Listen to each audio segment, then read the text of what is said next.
नाजरीन, रमजान ट्रांसमिशन में दीन सिखाने के लिए एक्टर और एक्ट्रेसेस को तैयार किया जाता है, जबकि ये लोग खुद दीन की अली बेस से वाकिफ नहीं होते। ऐसी ही एक बीबी फिजा अली को टीवी पर बैठकर इखलाकियात पढ़ाने का फरीजा सौंपा गया है, मगर ये प्रोग्राम फिजा को महंगा पड़ गया। इसीलिए कहते हैं कि जो जिसका मैदान है उसे उसमें ही काम करना चाहिए। हमारी मीडिया ने रेटिंग्स के लिए दीन सिखाने का काम अदाकारी करने वालों और गाना गाने वालों को सौंप दिया है। इन लोगों से माशरा कौन सी मजहबी तालीम हासिल करेगा। रमजान ट्रांसमिशन वाले अपने रेट बढ़ाने के लिए अदाकारों और डांसर लड़कियों से रमजान ट्रांसमिशन करवाते हैं। अफसोस ये लोग हमें दीन सिखा रहे हैं। सद अफसोस। किसी जमाने में रमजानुल मुबारक हुसूले बरकतों परहेजगारी का महीना हुआ करता था। बाकी मुस्लिम दुनिया में शायद अब भी हो, पाकिस्तान में तो मगर रमजान इंटरटेनमेंट का महीना बनकर रह गया है। टीवी चैनल्स रमजान के लिए खसूसी तफरीही प्रोग्राम, मज़ाहिया ड्रामे तैयार करते हैं। नमाज़े इशा और तरावी के ऐन वक्त ये जीतो पाकिस्तान गेम शो शुरू हो जाता है। ये खत्म होता है तो ड्रामे शुरू हो जाते हैं। घरों में आम दिनों से ज्यादा रंग बिरंगे पकवान बनाए जाते हैं। रोजों के नाम पे आम दिनों से कहीं ज्यादा खाया जाता है। इफ्तार पार्टियां चलती हैं। इबादत से ज्यादा वक्त ईद की शॉपिंग और कपड़ों की तैयारी पे लग जाता है। रूह और जिस्म की इस्लाह क्या होनी है, पहले वाला नूर भी खत्म हो जाता है। माशी एतबार से ईद के साथ ऐसे रसूम और रिवाज जुड़ गए हैं जो बाकायदा बोझ लगते हैं। इखलास से ज्यादा रियाकारी है। क्या रमजानुल मुबारक में फकत अदाकारा ही प्रोग्राम के लिए मिलती हैं? जैसा कि फिजा अली को सजा बनाकर रूह बदल कर सबके सामने बिठा दिया गया है और अब वो अपने चैनल पर एक ड्रामा करती है ताकि रेटिंग्स हासिल कर सके। फिजा अली के रमजान ट्रांसमिशन के प्रोग्राम में औरत के टॉपिक पर बात हो रही है। उसी वक्त एक औरत के खिलाफ ही कॉल आ जाती है। एक मर्द है जो कॉल करके अपनी लेडी असिस्टेंट के बारे में बात करता है कि वो मुझे ब्लैकमेल कर रही है। यहाँ तक तो बात समझ में आती है, मगर फिर फिजा अली उस कॉल पर ओवर रिएक्ट करती है। सोने पर सुहागा ये कि जो प्रोग्राम में मेहमान खातून बैठी है वो शेर भी ऐन सूरत-ए-हाल के मुताबिक पड़ती है। साफ लग रहा है कि इन्होंने प्लानिंग की हुई थी, जानबूझकर कॉल मिलवाई गई। इस पर फिजा अली का रद्दमल तवक्को के खिलाफ था। फिर ऐन मौका महल के मुताबिक शेर निकल आया। सब कुछ खिलाफे तवक्को होता रहा। ये वीडियो क्लिप देखें, आप सारी हकीकत जान जाएंगे। एक असिस्टेंट है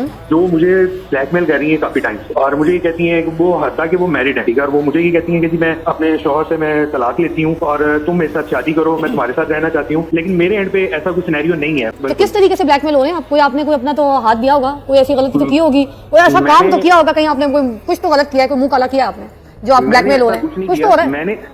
मैंने ऐसा कुछ नहीं किया। तो ब्लैकमेल क्यों हो रहा है? शट अप कॉल दे उसको कि भाई I am not that type. इस क्लिप में सबसे बड़ी बकवास तो ये है कि फिजा अली ने उस बंदे की पूरी बात सुनी नहीं है और छूटते ही बोल रही हैं कि आपने भी मुंह काला किया होगा। हद है बदतमीजी की। आप कैसे बिना कोई बात जाने किसी के लिए ऐसे कुछ भी कह सकती हैं? अगर यही कुछ एक औरत कह रही होती कॉल करके तो आप फौरन मर्दों की किरदार कशी पे उतर आती। खुदा के लिए अपनी सोच को वसी करें और सिर्फ मर्दों को ही बुरा और बद किरदार ना ठहराएं। अच्छा बुरा कोई भी हो सकता है, मर्द और औरत कोई भी। इन्हें ख्वाब आया था कि ये सवाल होगा, इसीलिए लिखा शेर पढ़ा जा रहा है, वो भी इसी टॉपिक पर। सबको मालूम है कि ये सब प्लांटेड सवाल और ड्रामेबाजी हो रही है। सब तवज्जो हासिल करने के लिए किया जा रहा है। हर साल इसी तरह की शोबदेबाजियां की जाती हैं ताकि लोगों की तवज्जो और रेटिंग्स हासिल की जा सके। फिजा अली ने दूसरे ही जुमले में मुंह काला किया होगा कह दिया। यहाँ से इनकी जहानत का अंदाजा होता है कि ये कितनी तहजीब याफ्ता औरत है। वैसे अपनी जुबान की वजह से हो साहबा कोई जुबान दराज औरत लग रही है। समझ में नहीं आता कि क्या फिजा अली आपको ऐसी कॉल्स लेनी चाहिए, और अगर आपने कॉल ली है तो बहुत तहम्मुल के साथ उसकी बात सुनकर जवाब देना चाहिए। आपको तो ऐसी मिर्चें लग गई कि जैसी आपकी घर की किसी औरत के लिए उसने कह दिया हो। ये कोई तरीका नहीं है। अपने शो की रेटिंग बढ़ाने के लिए आपने बहुत ओवर रिएक्ट किया है। दूसरी तरफ शर्म आनी चाहिए उस मर्द को जो सारी दुनिया के सामने ऐसी कॉल कर रहा है। असली मर्द वो होता है जो हर औरत को इज्जत से देखे। लिहाजा ये टोटल फ्लॉप ड्रामा था। सारा साल ये अदाकारा दिलबर करती रहती है और रमजान में सर पर जालीदार दुपट्टा रख कर आ जाती है नेक परवीन बीबी बनकर इस्लाम सिखाने। मुनाफिक लोगों ने दीन को भी सिर्फ एक महीने तक महदूद किया हुआ है, बाकी सारा साल नंगे फिरते हैं और रमजान में दुपट्टा याद आ जाता है। ईरानी चैनल पे रमजान ट्रांसमिशन का आगाज देखने वाला था और हमारे चैनल्स पे सब दिखा रहे हैं। बेहया ड्रामों के अदाकार इस्लाम सिखा रहे हैं। फिजा अली एक एक्ट्रेस है, वो नाचना गाना अदाकारी करना जानती है। उसे किसने कहा कि रमजान आते ही वो मांग निकाल कर बाल समेट कर जूड़ा बनाकर सर पर दुपट्टा लेकर एकदम से किसी मजहबी शख्सियत में बदल जाएगी और लोग उसकी इस मुकम्मल तौर पर तब्दील हालत को कबूल कर लेंगे। इसके बाद किसी भी फोन कॉल पर वो कोई भी रद्दमल देगी तो लोग उसे दिलो जान से कबूल कर लेंगे। उसके चीखते चिंगारते लहजे अंदाज और अल्फाज पर रद्दमल नहीं देंगे, बाज पुरस नहीं करेंगे या उसे ऐसे ही जाने देंगे। सोशल मीडिया पर रमजान ट्रांसमिशन का ये क्लिप वायरल हो रहा है और लोग फिजा अली पर शदीद तनकीद कर रहे हैं। और नाज़रीनों सामाईन, मुझे तो ये बात समझ नहीं आती कि एक्ट्रेस का क्या काम है कि वो लोगों को इखलाकियात का सबक पढ़ाएं, उन्हें टीवी पर बिठाकर दीन सिखाने की इजाजत इजाजत दी जाए, मगर हमारे यहाँ होता ही यही है। हमारे यहाँ अजब गोरख धंधा है, जो शख्स चाहे वो एक्टर बन जाता है और जब चाहे वो इस्लामी स्कॉलर बन जाता है। टीवी वाले भी चाहते हैं कि खूबसूरत चेहरों को सामने रखें ताकि रेटिंग्स खराब ना हो। अगर मौलवियों को टीवी प्रोग्राम होस्ट करने का मौका देंगे तो उनके चेहरे देखकर लोग टीवी बंद कर देंगे। लोगों की दिलचस्पी लेने के लिए ये अदाकाराओं से दीन सिखाने का काम लेने लगे हैं, जबकि इस वक्त पाकिस्तान में कुछ बहुत अजीम इस्लामिक रिसर्चर मौजूद हैं जिन्हें नई नस्ल बहुत शौक से सुनती है और उनसे दीन की बातें सीखती है। इंडोनेशिया समेत कई इस्लामी ममालिक में रमजान में क़रात के मुकाबले दिखाए जाते हैं, जबकि पाकिस्तान में माह रमजान में वाहियात गेम शोज, नामहरम इख्तिलात और जुबानी फिक्रों के साथ खसूसी दिखाए जाते हैं। कौन लोग हैं ये, किस एजेंडे पर हैं, क्यों उनका तमाशा रमजानुल मुबारक के मुकद्दस माह में हर साल शुरू हो जाता है। ये अहले इस्लाम और इस्लामी मुल्क के बासी इतने पारी कैसे होते हैं कि रमजान शोज में इफ्तारी के वक्त टीवी शोज में पहुंचे होते हैं, वही इफ्तारी करते हैं, फिर बेहुदा किस्म की गेम्स में हिस्सा लेते हैं। आम दुनिया को तो रमजान में किसी इफ्तार दावत पे जाते मौत पड़ती है और रोजा घर में ही इफ्तार करना अच्छा लगता है। तारिक अजीज साहब आज से चंद साल पहले उस दिन ही वफात पा गए थे जब इस मुल्क में छछोरी रमजान ट्रांसमिशंस, बेहंगम मॉर्निंग शोज, फखड़पन पे मबनी सियासी मजाक और वाहियात गेम शोज का आगाज हुआ था। ये गिनती के चंद दिन हैं। रमजान 11 महीनों के दरमियान ऐसे ही है जैसे यूसुफ 11 सितारों के दरमियान। पासों से जाया कर देना कौन सी अक्लमंदी है। इस मौके को अंधेरे कुएं में नहीं फेंक देना चाहिए और ना ही इसे सस्ती कीमत पर फरोख्त कर देना चाहिए, बल्कि इसकी इज्जत व तकरीम करना हम सब पर फर्ज है। जबकि हमारे टीवी चैनल्स रमजान में खसूसी ड्रामे ऑन एयर करते हैं, खसूसी तौर पर गेम शोज लगाए जाते हैं। फिर कमी रह जाती है इल्मी शोज की, वहाँ ये कम इल्म अदाकाराएं बिठा दी जाती हैं। माशरे के आम लोगों का मुअज्जिज और मोतबर हो जाना माशरे की तबाही और बर्बादी की वाज़ेह दलील है। रमजान रूह का इलाज है, बीमार, नडाल और लाचार जिस्म के लिए दवा है। खुद को संवारने, बेहतर बनाने, नेकियां समेटने और अपने ईमान को निखारने का एक मौका है। रमजान खुदा की तरफ से एक तोहफा है, मगर यहाँ तो खुसूसी रमजान ट्रांसमिशन शुरू हो जाती है। रमजान की तैयारी तो ये है कि अपने दिलों को साफ करते हुए अपने दिलों से नफरत, बुग़्ज़, गुस्सा साफ कर ली जाए। पाकिस्तान टेलीविजन PTV पर माजी में कई दीनी प्रोग्राम्स नशर किए गए हैं जिन्हें मुख्तलिफ अदाकारों और अदाकाराओं ने होस्ट किया। सलाम पाकिस्तान एक मशहूर सुबह का प्रोग्राम था जिसे मुख्तलिफ अदाकाराओं ने होस्ट किया। उसमें दीन, सकाफत और पाकिस्तानी मशरती मौज़ूआत पर बात की जाती थी। नूरे ईमान प्रोग्राम को नदीम बुखारी ने होस्ट किया था। उसमें मुख्तलिफ इस्लामी मौज़ूआत पर बात की जाती थी और बाज़-औक़ात दीन से मुतल्लिक सवालात भी पूछे जाते थे। कुरानी तालीमात नाम के प्रोग्राम में जवाद अहमद जैसे मशहूर गुलकार भी इस्लामी तालीमात पर बात करते नजर आए थे। दीनी महाफिल जैसा प्रोग्राम भी मुख्तलिफ अदाकारों और मशहूर शख्सियात के जरिए पेश किया गया था जिसमें इस्लामी मौज़ूआत पर गुफ्तगू करने की कोशिश की जाती थी। रमजान ट्रांसमिशन के नाम से रमजान के महीने में खसूसी ट्रांसमिशंस की जाती थी जिसे अदाकाराओं और मशहूर शख्सियात जैसे फैसल कुरैशी और नादिया खान ने होस्ट किया। मीडिया का मकसद अवाम तक मालूमात पहुँचाना और उनके मसाइल की निशानदेही करना होता है, मगर जब बात मजहब की हो तो इस मामले में मुहतात रहना जरूरी है। दीन की तालीम हासिल करने के लिए उन अफराद की रहनुमाई और इल्म बहुत जरूरी होता है जो इस शोबे में महारत रखते हों, जैसे उलमाए किराम और दीन के समझने वाले लोग। आजकल जो बात अक्सर सामने आती है वो ये है कि रमजान ट्रांसमिशन या मजहबी प्रोग्रामों में बाज़-औक़ात वो अफराद शामिल किए जाते हैं जो कि खुद दीन की गहरी समझ नहीं रखते। उनकी मौजूदगी से बाज़-औक़ात गलत मालूमात या सतही बातें लोगों तक पहुँचती हैं जो कि दीन की असल रूह को मुतासिर करती हैं। इस हवाले से सबसे अहम ये है कि अगर किसी शख्सियत या फर्द को दीन सिखाने की जिम्मेदारी दी जा रही हो तो उसके इल्म और फहम में इतनी गहराई होनी चाहिए कि वो दीन की सही तफहीम और पैगाम को अवाम तक पहुँचा सके। Thanks for watching. Allah Hafiz.